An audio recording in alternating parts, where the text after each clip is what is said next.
ने जो सपना देखा है गरीबों के लिए, उन सपनों को वही साकार कर सकता है जिसने जेठ की दोपहरी को सहा हो, जिसने कड़ाके की ठंड को बर्दाश्त किया हो।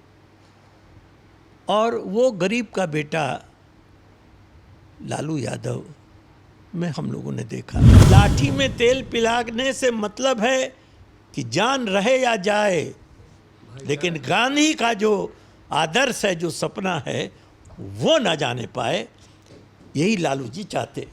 जो गरीब पुलिस की वर्दी को देख के और घर में छिप जाया करता था, वो अपने हक हकूक के लिए कलेक्टर और एसपी और बड़े पदाधिकारियों के सामने लालू जी का नाम लेके मजबूती से खड़ा हो गया। लालू जी ने कहा कि ये जो गांधी का दर्शन है कि इस मुल्क के 4 बेटे हैं, हिंदू, मुस्लिम, सिख, ईसाई, और जब तक इन चारों बेटों में प्यार और मोहब्बत रहेगा, इस मुल्क का कोई बाल बांका नहीं कर सकता है। किसी का मजाक उड़ाने के पहले जरा उसकी गहराई पर सोचा करो। तुम जिस चरवाहा विद्यालय का मजाक उड़ा रहे हो, अमेरिका जैसा देश ने उसको सराहा। हम लोगों ने भी एक संकल्प ले रखा है कि जिंदगी रहे या जाए, लेकिन हर हालत में मोदी को हम लोग इस देश से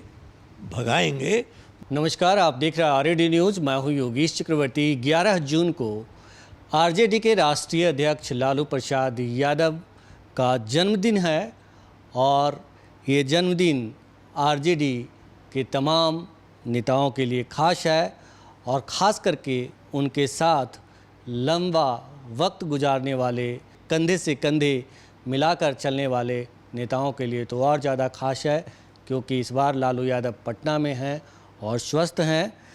तो आज हमारे साथ बिरशन पटेल जी हैं जो लालू जी के बारे में बताएंगे, उनके बारे में कुछ ऐसी बातें बताएंगे जो खास हो। सर, लालू जी के बारे में क्या बताना चाहेंगे आप? देखिए, हम सभी कर्पूरी जी के झोपड़ी से निकले हुए लोग हैं और उन्हीं की छत्र छाया में, उन्हीं के मार्गदर्शन में हम लोगों ने राजनीति शुरू किया था। लालू जी हम लोगों के पड़ोसी हैं। मेरा घर वैशाली हुआ और वो सारण जिले के रहने वाले।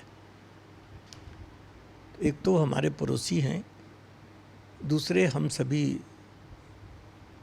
कर्पूरी जी के ही संपर्क में रहे और उन्हीं के शिष्य हैं। जब कर्पूरी जी का देहांत हुआ,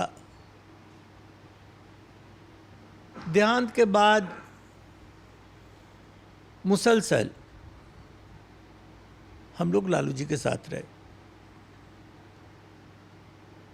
कर्पूरी जी के मरने के बाद बहुत सारे बड़े घराने के यादव लीडरों का नाम आया, नेता प्रतिपक्ष और मुख्यमंत्री के रूप में। उस समय हम लोग के मन में एक बात आई कि हम लोग कर्पूरी जी के झोपड़ी के लाल हैं और कर्पूरी जी ने जो सपना देखा है गरीबों के लिए, उन सपनों को वही साकार कर सकता है जिसने जेठ की दोपहरी को सहा हो, जिसने कड़ाके की ठंड को बर्दाश्त किया हो। और वो गरीब का बेटा लालू यादव में हम लोगों ने देखा और लालू जी को हम लोगों ने कर्पूरी जी के उत्तराधिकारी के रूप में हम लोगों ने। लालू जी जब मुख्यमंत्री हुए तो उनके मुख्यमंत्रित्व काल में जो चंद मंत्री थे, 5, 7, 8, उसमें मैं भी एक था। और जब उनका मुख्यमंत्री के रूप में जब राजनीतिक जीवन शुरू हुआ, तो जो शोहरत गरीबों के दिल में उनके लिए पैदा हुआ, वो बिरले लोगों के को वो शोहरत मिलती है। यानी आप कह सकते हैं कि बिहार की धरती पर उतनी शोहरत न किसी को मिली है न किसी को मिलेगी। यानी गरीबों में जो एक उत्साह था, गरीबों के मन में ये बात आई कि हमारा कोई परिवार का आदमी मुख्यमंत्री हुआ है, ये सोच थी गरीबों की। हम लोग उनके मंत्री थे, हम लोगों की मीटिंग में 5,000 10,000 की भीड़ रहा करती थी। अब लालू जी की तो बात ही मत कीजिए। गरीबों के मसीहा के रूप में लालू जी को बिहार की जनता ने चाहा और इन्होंने किया भी। जो गरीब पुलिस की वर्दी को देख के और घर में छिप जाया करता था, वो अपने हक हकूक़ के लिए कलेक्टर और एसपी और बड़े पदाधिकारियों के सामने लालू जी का नाम लेके मजबूती से खड़ा हो गया, निर्भीक होके। और जब कुछ ऐसी बात आई तब उसने उन लोगों ने कहा, देखिए लालू भैया का राज है, हम लोगों से ज़रा होश में आप लोग बात कीजिए। तो एक जो आत्मविश्वास गरीबों का जगा, अद्भुत था, अद्भुत। यानी जो उनके मन में विचार आया। अब जैसे हम लोग का दल है राष्ट्रीय जनता दल, वो सामाजिक न्याय और धर्मनिरपेक्षता के लिए जाना जाता है। इसकी ख्याति है, शोहरत है सारे देश में। लालू जी ने कहा लाठी में तेल लगाओ। उन्होंने चरवाहा विद्यालय खोला। यानी गरीबों के लिए तरह तरह की योजनाएं उनके मन में आती नहीं, जिसको विपक्ष अपने नज़रिए से विपक्ष ने उसको देखा। लोगों ने कहा लालू ने बच्चों को कलम में रोशनाई भरना नहीं सिखाया, लाठी में तेल पिलाना सिखाया। अरे भाई, तेल पिलाने के लिए क्या सिखाया, जरा उसके आगे भी जाओ। लालू जी ने कहा कि ये जो गांधी का दर्शन है कि इस मुल्क के 4 बेटे हैं, हिंदू मुस्लिम सिख ईसाई, और जब तक इन चारों बेटों में प्यार और मोहब्बत रहेगा इस मुल्क का कोई बाल बांका नहीं कर सकता है। और जो इसको तोड़ने की कोशिश करेगा, ऐसे लोगों की इसी डंडे से पिटाई करने की आवश्यकता है। अब जरा सोच लीजिए वो क्या बोल रहे और आप क्या उसको अर्थ निकाल रहे। उन्होंने कहा चरवाहा विद्यालय, मजाक किया लोगों ने। चरवाहा विद्यालय, अरे भाई, किसी का मजाक उड़ाने के पहले जरा उसकी गहराई पर सोचा करो। तुम जिस चरवाहा विद्यालय का मजाक उड़ा रहे हो, अमेरिका जैसा देश ने उसको सराहा कि है सोच है। क्या सोच थी? अब बहुत सारा गरीब, उसको खाने को नहीं है, और वो गरीब पढ़ेगा कहाँ से? लालू जी ने सोचा कि जो सूअर चराने वाले हैं, बकरी चराने में, गाय भैंस चराने वाले हैं, जिनको रोजी रोटी के लाले हैं, कैसे पढ़ेगा ये? तब उनके मन में आया कि चरवाहा विद्यालय बनाया जाए, जिसमें ये जाए तो इसके जानवरों को खाना, चारा पानी भी मिल जाए और उतने समय में ये पढ़ लिख भी सके। तो उसका भविष्य बनाने के लिए उन्होंने चरवाहा विद्यालय, और जितने अच्छे लोग और पढ़े लिखे समझदार लोग थे या मुल्क था, सब ने इसको सराहा। लेकिन दुश्मन ने इसको भी बस हवा हवाई बना दिया। हवा हवाई बनने से कोई हवा हवाई हो नहीं जाता है। आज भी लालू ने अपने ज़माने में, चूंकि गरीबी को देखा था उन्होंने, अब ये तार का तारी है। अब पैसे वालों को लिए तो कोई मतलब नहीं है, लेकिन उन्होंने उसके मर्म को, उसके दुख को समझा। कितना मेहनत से वो जान हथेली पे लेके तार पे चढ़ता है, अपने रोजी रोटी के लिए वो मेहनत करता है। उन्होंने जो उस पर टैक्स वगैरह लगता था उसको फ्री कर दिया। यानी उस ज़माने में ट्री फ्री।